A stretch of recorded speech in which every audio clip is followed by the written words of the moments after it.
Hello guys, তোমাদের সকলকে স্বাগত জানাই আমাদের YouTube channel dreams of success সফলতার স্বপ্নে তোমাদের সকলকে স্বাগত জানাই। তো বন্ধুরা, আজকের এই ভিডিওটির মাধ্যমে আমরা আলোচনা করব বেশ কিছু গুরুত্বপূর্ণ জেনারেল নলেজের প্রশ্নোত্তর নিয়ে, যেগুলি তোমাদের আপকামিং ডাব্লিউবিপি কনস্টেবল, তার সাথে কেপি কনস্টেবল, এর সাথে আরও অন্যান্য পরীক্ষার জন্য বিশেষভাবে গুরুত্বপূর্ণ। তাই তোমরা প্রত্যেকটা প্রশ্ন নিজেরা প্রথমে উত্তর দেওয়ার চেষ্টা করবে এবং পরবর্তীতে আমাদের সাথে মিলিয়ে নেবে। তো চলো আর বেশি কথা না বাড়িয়ে শুরু করা যাক। আজকের ভারতীয়দের জন্য এই বিখ্যাত উক্তিটি কে করেছিলেন? ভারতীয়দের জন্য এই বিখ্যাত উক্তিটি করেছিলেন কে? তো এখানে সঠিক উত্তরটি হবে আমাদের অপশন সি, স্বামী দয়ানন্দ সরস্বতী এই উক্তিটি করেছিলেন ভারতীয়দের জন্য। তো এবার দেখো অপশন এ, সুভাষচন্দ্র বসুর বিখ্যাত উক্তি হচ্ছে জয় হিন্দ দিল্লি চলো, এগুলো হচ্ছে আমাদের সুভাষচন্দ্র বসুর বিখ্যাত উক্তি। জওহরলাল নেহরুর একটি বিখ্যাত উক্তি রয়েছে আরাম হারাম হে, এটা হচ্ছে জওহরলাল নেহরুর বিখ্যাত উক্তি। লাল বাহাদুর শাস্ত্রীর হয়েছে জয় জওয়ান জয় কিষান, এই বিখ্যাত উক্তিটি লাল বাহাদুর শাস্ত্রী ছিল। তার সাথে আমরা দেখলাম স্বামী দয়ানন্দ সরস্বতী ভারতীয়দের জন্য এই বিখ্যাত উক্তিটি করেছিলেন। তো চলো নেক্সট প্রশ্ন দেখব। 2 নম্বর প্রশ্ন দেখতে হয়েছে অষ্টাধ্যায়ী গ্রন্থের রচয়িতাকে। অষ্টাধ্যায়ী গ্রন্থের রচয়িতাকে, তো অষ্টাধ্যায়ী গ্রন্থের রচয়িতা হচ্ছে পাণিনি। পাণিনি রচনা করেছেন অষ্টাধ্যায়ী গ্রন্থটি। এবার দেখো কবি জয়দেব রচনা করেছেন গীত গোবিন্দ কাব্যগ্রন্থটি। কালিদাস রচনা করেছেন কুমার সম্ভব, শকুন্তলা, এই সমস্ত গ্রন্থগুলি কালিদাস রচনা করেছেন। এবং অপশন ডি কৌটিল্য। কৌটিল্য বিখ্যাত গ্রন্থ হচ্ছে অর্থশাস্ত্র রচনা করেছেন কৌটিল্য। এগুলো কিন্তু পরীক্ষায় আসে। চলো পরবর্তী প্রশ্ন দেখব। 3 নম্বর প্রশ্ন, কে ভারতের জাতীয় গান রচনা করেন? ভারতের জাতীয় গান কে রচনা করেছিলেন? এখানে সঠিক উত্তরটি হবে আমাদের option D, Bankimchandra Chatterjee. Next 4 নম্বর প্রশ্ন দেখো, ন্যাশনাল ইউথ ডে কবে পালন করা হয়? ন্যাশনাল ইউথ ডে আমাদের স্বামী বিবেকানন্দের জন্মদিন উপলক্ষে এই দিনটি পালন করা হয়। তো সেটি কবে? তো সেটি হচ্ছে 12ই জানুয়ারি, প্রতি বছর ন্যাশনাল ইউথ ডে হিসেবে পালন করা হয়। এবার দেখো 15ই জানুয়ারি, এটি আমরা জানি আমাদের আর্মি দিবস হিসেবে পালন করা হয়। 26শে জানুয়ারিতে সকলেই জানো রিপাবলিক ডে। এবং 7ই এপ্রিল হচ্ছে ওয়ার্ল্ড হেলথ ডে, বিশ্ব স্বাস্থ্য দিবস হচ্ছে 7ই এপ্রিল। তো প্রত্যেকটা কিন্তু গুরুত্বপূর্ণ। নেক্সট 5 নম্বর প্রশ্ন। তো পরবর্তী প্রশ্ন যাওয়ার আগে তোমাদেরকে জানিয়ে রাখতে চাই, তোমাদের পশ্চিমবঙ্গ পুলিশ কনস্টেবল এবং তার সাথে কলকাতা পুলিশ কনস্টেবলের জন্য আমরা স্পেশাল 3টি পিডিএফ তৈরি করেছি তোমাদের জন্য। তো 1 নম্বর পিডিএফটি দেখতে পাচ্ছ, পশ্চিমবঙ্গ পুলিশ কনস্টেবল স্পেশাল একটি প্র্যাকটিস সেট। এই প্র্যাকটিস সেটের মধ্যে তোমরা পাচ্ছ 15টি মডেল সেট, যার মধ্যে 16টি ফুল প্র্যাকটিস সেট, যেখানে 85 নম্বরের কোশ্চেন অ্যান্সার থাকবে এবং 10টি করে প্রতিটি সাবজেক্ট, সে ইংলিশ হোক, জিকে হোক, ম্যাথ হোক, যাই হোক, প্রতিটি সাবজেক্টে 10টি স্পেশাল করে কিন্তু প্র্যাকটিস সেট দেওয়া রয়েছে। বিগত বছরের প্রশ্ন উত্তর দেওয়া রয়েছে। তো এই সমস্ত কিছু দিয়ে তোমরা কিন্তু এই পিডিএফটি পাচ্ছ মাত্র 80 টাকার বিনিময়ে। মাত্র 80 টাকার বিনিময়ে তোমরা এই পিডিএফটি বাই করতে পারছো। তো বাই করার লিঙ্ক ডেসক্রিপশন বক্সে দেওয়া রয়েছে, সেখান থেকে ডাইরেক্ট তুমি বাই করে নিতে পারবে। অথবা তোমরা এই যে নম্বরটি দেখতে পাচ্ছ 9144697664, এই নম্বরে তোমরা কিন্তু হোয়াটসঅ্যাপ করে সেখান থেকেও বাই করতে পারো। অপরটি হচ্ছে দেখো কলকাতা পুলিশ কনস্টেবল প্রিলিমস পরীক্ষার জন্য আমাদের প্র্যাকটিস সেট, যেখানে 32টি মডেল সেট দিয়ে এই প্র্যাকটিস সেট তৈরি করা হয়েছে এবং সাথে রয়েছে বিগত বছরের প্রশ্ন উত্তর 1000+ গুরুত্বপূর্ণ জিকের প্রশ্ন উত্তর ওয়ানলাইনার হিসাবে দেওয়া রয়েছে। এবং তোমাদের যে সিলেবাস ভিত্তিক কোশ্চেন অ্যান্সার, সেই সিলেবাস ভিত্তিক কিন্তু কোশ্চেন অ্যান্সার দিয়ে সাজানো হয়েছে আমাদের এই পিডিএফটি। তো এই পিডিএফটির মূল্য সব থেকে কম রয়েছে, মাত্র 50 টাকা রয়েছে আমাদের এই কলকাতা পুলিশ কনস্টেবলের প্র্যাকটিস সেটের প্রাইস। তো এই প্র্যাকটিস সেট তোমাদেরকে অনুরোধ করবো অবশ্যই তোমরা বাই করে এখন থেকে প্র্যাকটিস শুরু করে দাও, কারণ তোমাদের কলকাতা পুলিশ কনস্টেবল পরীক্ষা যে কোনো মুহূর্তে কিন্তু নোটিফিকেশান দিয়ে দিতে পারে। সেক্ষেত্রে তোমাদের হাতে কিন্তু সময় কম, তো অবশ্যই তোমাদের কিন্তু প্র্যাকটিস করে যেতেই হবে। তো অবশ্যই তোমরা এই পিডিএফটি বাই করে এখন থেকে প্র্যাকটিস শুরু করে দাও। এবং অফারটি হচ্ছে দেখো আমাদের খুবই স্পেশাল একটি পিডিএফ, সেটা হচ্ছে WVN কেপি স্ক্যানার, যেখানে তোমরা পাচ্ছ 2011 থেকে 2024 পর্যন্ত WBP বোর্ড এবং কেপি বোর্ড যে সমস্ত পরীক্ষা নিয়েছে সেই সমস্ত পরীক্ষার প্রশ্ন উত্তর তোমরা পেয়ে যাচ্ছ এই পিডিএফটির মধ্যেই। সে জিকে হোক, ম্যাথ হোক, জিআই হোক, ইংলিশ হোক, সমস্ত সাবজেক্টের কোশ্চেন আনসার তোমরা কিন্তু পেয়ে যাচ্ছ এখান থেকে। বিগত বছর কলকাতা পুলিশ পরীক্ষা কিন্তু 60% মতো কমন ছিল, কারণ প্রিভিয়াস ইয়ারের কোশ্চেন তুমি দেখলেই বুঝতে পারবে যে কতটা ইম্পর্টেন্ট। কারণ প্রিভিয়াস ইয়ারের কোশ্চেন অনেক রিপিট হয়, তার সাথে সাথে আমরা জেনারেল নলেজের সাথে এক্সট্রা ডিটেলস অ্যাড করেছি কোশ্চেন রিলেটেড, যেগুলো কিন্তু ভীষণভাবে গুরুত্বপূর্ণ, সেখানে কিন্তু কমন আসবে।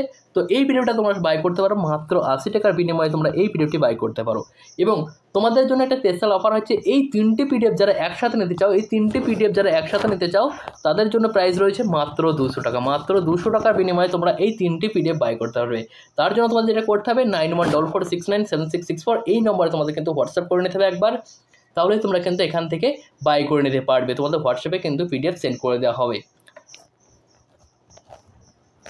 পাকিস্তানের পার্লামেন্টের নাম কি? পাকিস্তানের পার্লামেন্টের নাম হচ্ছে ন্যাশনাল অ্যাসেম্বলি। ন্যাশনাল অ্যাসেম্বলি হচ্ছে পাকিস্তানের পার্লামেন্ট।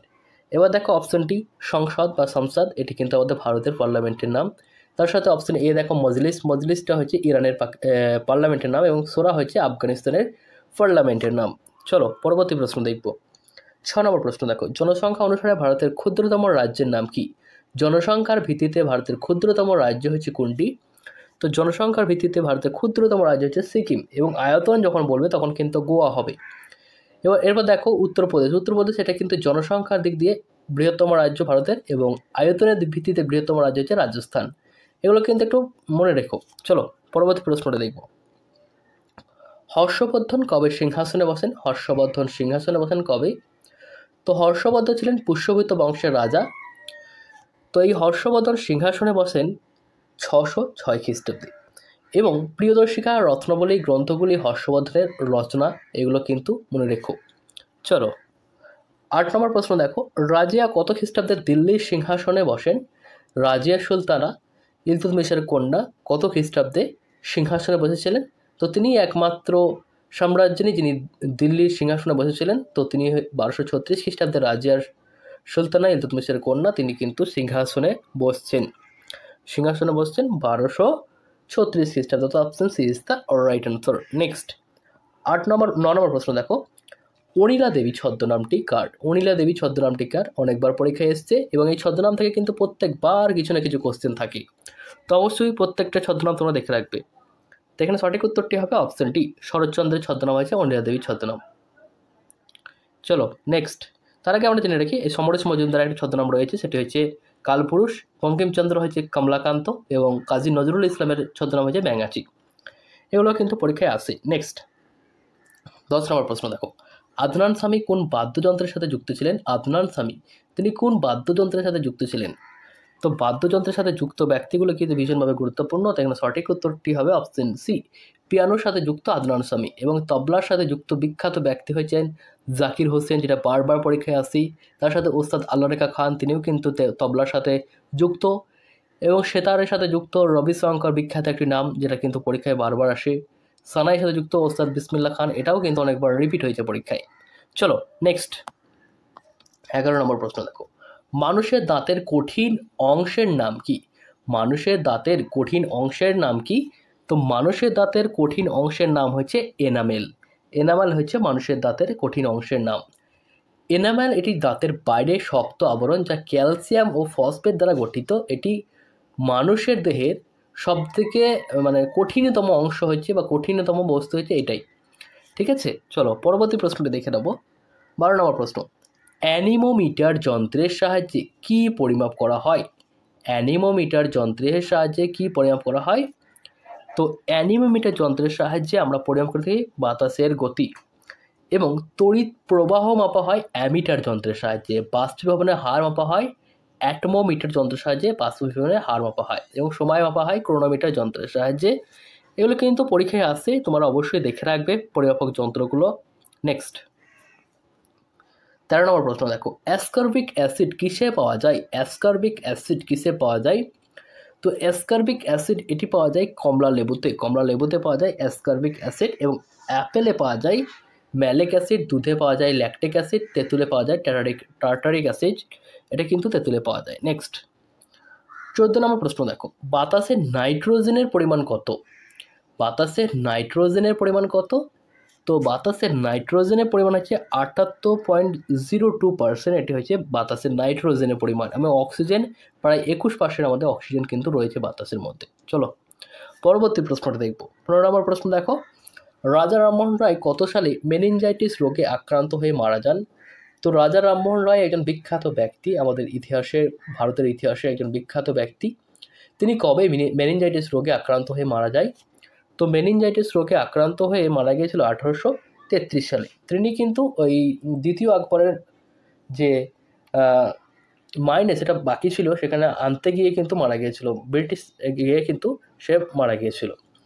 রাজা রামমোহন রায় জন্ম হয় 22শে মে 1772 খ্রিস্টাব্দে। তিনি ব্রাহ্ম সমাজ প্রতিষ্ঠা করেছিলেন 20 আগস্ট 1828 সালে। এবং রাজা রামমোহন রায়কে নবজাগরণের অগ্রদূত বলা হয় আমাদের ভারতের। রামমোহন রায়কে দ্বিতীয় আকবর রাজা উপাধিটি দিয়েছিলেন? এটা কিন্তু পরীক্ষায় অনেক সময় আসে। চলো নেক্সট 16 নম্বর প্রশ্ন, ভারতের জাতীয় কংগ্রেসের কত সালে প্রতিষ্ঠিত হয়? ভারতের জাতীয় কংগ্রেস কত সালে প্রতিষ্ঠিত হয়? তো ভারতের জাতীয় কংগ্রেস প্রতিষ্ঠা হয় 1885 খ্রিস্টাব্দে। তো জাতীয় কংগ্রেস প্রতিষ্ঠা করেছিলেন এইউ হিউম বা অ্যালান অক্টোভিয়ান হিউম, তিনি কিন্তু জাতীয় কংগ্রেস প্রতিষ্ঠা করেছিলেন। এরপর আসে যে জাতীয় কংগ্রেসের প্রথম অধিবেশন সেটি কবে বা কোথায় অনুষ্ঠিত হয়েছিল? তো জাতীয় কংগ্রেসের প্রথম অধিবেশনটি অনুষ্ঠিত হয়েছিল বোম্বেতে, এবং সেটি অনুষ্ঠিত হয়েছিল 1885 খ্রিস্টাব্দে। সেখানে সভাপতিত্ব করেছিলেন ডব্লিউ.সি. ব্যানার্জি বা উমেশ চন্দ্র বন্দ্যোপাধ্যায়, তিনি কিন্তু এখানে সভাপতিত্ব করেছিলেন। তার সাথে আসে দ্বিতীয় অধিবেশন। দ্বিতীয় অধিবেশন কিন্তু বোম্বাইয়ে অনুষ্ঠিত হয়েছে, না, দ্বিতীয় অধিবেশন আমাদের কলকাতা অনুষ্ঠিত হয়েছিল, যেখানে আমাদের সভাপতিত্ব করেছিল দাদাভাই নাওরেজি। এটা কিন্তু অনেক সময় আসে। তো জাতীয় কংগ্রেসের মানে ডিটেলসটা আমাদের দেখে রাখতে হবে, কোন অধিবেশন কার সাথে যুক্ত, কি হয়েছিল সেই অধিবেশনগুলোর মধ্যে। এখান থেকে কিন্তু প্রত্যেক বছর একটা করে কোশ্চেন কিন্তু আমরা দেখতে পাই, তো অবশ্যই এটা কিন্তু কভার করে রাখবে। চলো পরবর্তী প্রশ্নটা দেখব। নীলদর্পণ নাটকের রচয়িতা কি? নীলদর্পণ নাটকের রচয়িতা কি? তো আমরা সকলেই জানি নীলদর্পণ নাটকটি রচনা করেছেন দীনবন্ধু মিত্র। নেক্সট 18 নম্বর প্রশ্ন দেখো, নীলগিরি কি ধরনের পর্বত? নীলগিরি কি ধরনের পর্বত? তো নীলগিরি একটি ক্ষয়জাত পর্বতের উদাহরণ। ভঙ্গিল পর্বতের উদাহরণ কি কি? ভঙ্গিল পর্বতের উদাহরণ হচ্ছে হিমালয়, আলপাস, আটলাস, এগুলো ভঙ্গিল পর্বতের উদাহরণ। স্তূপ পর্বতের উদাহরণ হচ্ছে আমাদের সাতপুরা একটি স্তূপ পর্বত, যেটা কিন্তু পরীক্ষায় আসে। আগ্নেয় পর্বত আন্দামান নিকোবর দ্বীপপুঞ্জে অবস্থিত ব্যারন ও নারকাডা দ্বীপের আগ্নেয়গিরি, এটা কিন্তু আগ্নেয়গিরি উদাহরণ। তারপরে সক্রিয় আগ্নেয়গিরি যেমন পর্বত রয়েছে জাপানে ভিসুভিয়াতে, এবং মৃতপ্রায় আগ্নেয় পর্বত রয়েছে মায়ানমারের পোপোতে। এগুলো কিন্তু একটু মনে রেখো। নেক্সট 19 নম্বর প্রশ্ন দেখো, কে অনুশীলন সমিতি গঠন করেছিল? অনুশীলন সমিতিটি কে গঠন করেছিল? তো অনুশীলন সমিতি গঠন করেছিল সতীশচন্দ্র বসু। সতীশচন্দ্র বসু অনুশীলন সমিতি গঠন করেছিল। নেক্সট, সারা ভারতে আপৎকালীন অবস্থা কে জারি করতে পারেন? সারা ভারতে আপৎকালীন অবস্থা কে জারি করতে পারেন? তো এখানে সঠিক উত্তরটি হবে অপশন এ, রাষ্ট্রপতি জারি করতে পারেন সারা ভারতের আপৎকালীন অবস্থা। নেক্সট 21 নম্বর প্রশ্ন দেখো, ভারতীয় গন্ডারদের জন্য সংরক্ষিত অভয়ারণ্যটির নাম কি? তো ভারতের গন্ডারদের জন্য সংরক্ষিত অভয়ারণ্যের নাম হচ্ছে জলদাপাড়া অভয়ারণ্য, যেটি আমাদের পশ্চিমবঙ্গে অবস্থিত। নেক্সট 22 নম্বর প্রশ্ন, ভারতের কোন রাজ্যে সঞ্চিত কয়লার পরিমাণ সর্বাধিক? পরীক্ষা অনেকবার এসছে কোশ্চেনটা। তো সঞ্চিত কয়লার পরিমাণ সর্বাধিক হচ্ছে ঝাড়খণ্ড রাজ্যে, option D is the right answer. Next 23 নম্বর প্রশ্ন, চারমিনার কোন রাজ্যে অবস্থিত? চারমিনার কোন রাজ্যে অবস্থিত? তো তেলেঙ্গানা রাজ্যে অবস্থিত চারমিনার। তো এটি তৈরি করেছিলেন আমাদের কুতুবশাহী রাজবংশের পঞ্চম সুলতান মোহাম্মদ কুলি কুতুব শাহ। মসজিদ ও মাদ্রাসা হিসেবে ব্যবহার করার উদ্দেশ্যে এটি তৈরি করা হয়েছিল। 1591 খ্রিস্টাব্দে স্থাপিত ভারতের তেলেঙ্গানা হায়দ্রাবাদে তৈরি করেছিলেন এটি। চলো পরবর্তী প্রশ্নটা দেখব। 24 নম্বর প্রশ্ন, ভারতের প্রথম মুখ্য নির্বাচন কমিশনার নাম কি? ভারতের প্রথম মুখ্য নির্বাচন কমিশনারের নাম হচ্ছে সুকুমার সেন। সুকুমার সেন হয়েছেন প্রথম ভারতীয় মুখ্য নির্বাচন কমিশনার।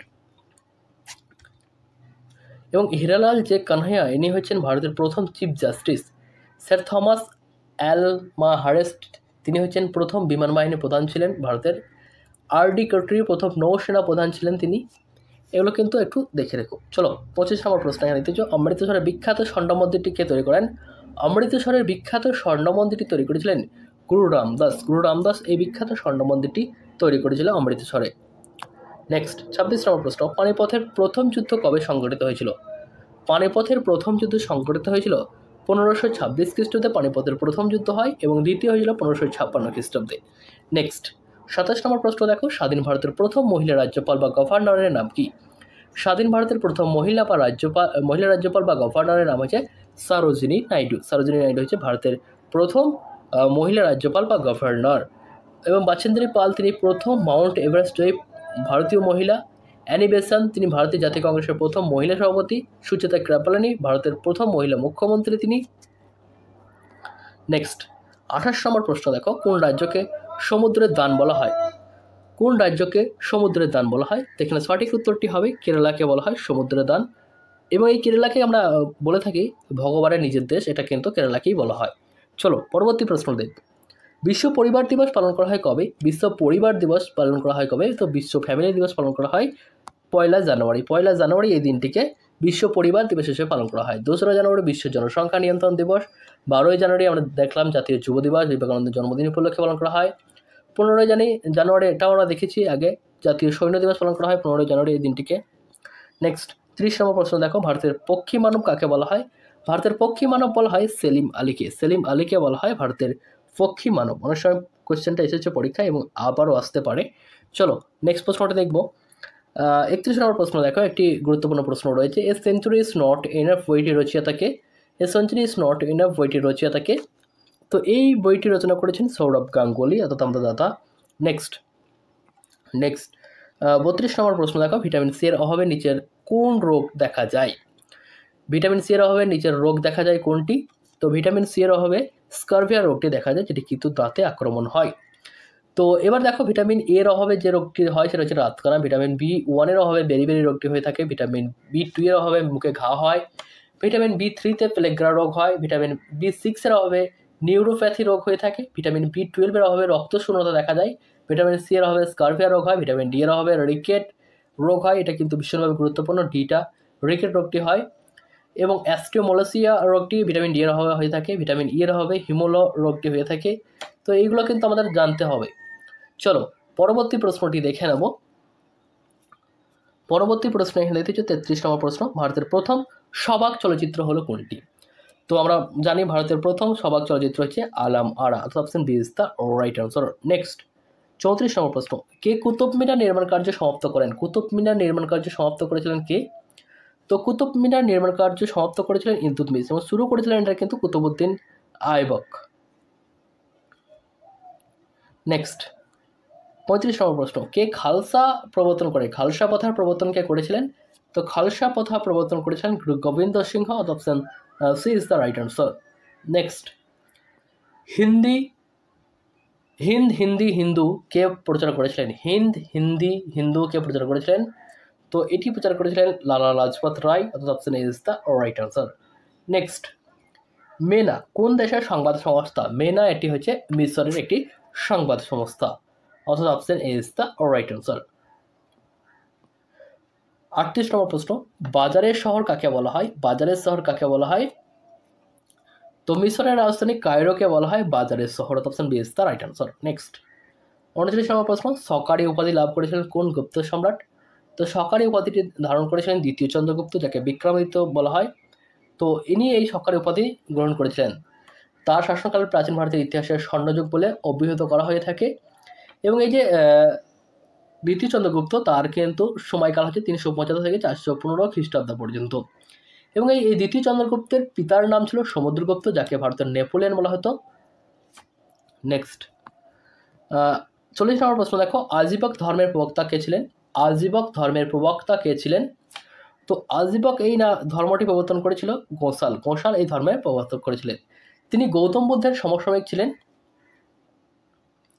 চলো পরবর্তী প্রশ্নটি দেখে নেবো, যেটি তোমাদের আজকে হোমওয়ার্ক। সেটি রকেটের কার্যনীতি নিউটনের কোন গতিসূত্রের উপর নির্ভরশীল? এটি তোমাদের আজকের হোমওয়ার্ক থাকলো। তোমরা সকলেই এই কোশ্চেনের অ্যান্সারটা কমেন্ট বক্সে কমেন্ট করে জানাবে। এবং এই 40টা কোশ্চেন করলাম, সেই 40টা কোশ্চেনের মধ্যে কতগুলো স্কোর তুমি করতে পারলে, কতগুলো ঠিক হলো, কতগুলো ভুল হলো সেটাও জানাবে। কেমন লাগলো ভিডিও সেটাও তোমরা জানাতে ভুলো না। তো চলো দেখা হচ্ছে নেক্সট ভিডিওতে। তো তোমরা ভালো থেকো, সুস্থ থেকো। Thanks for watching.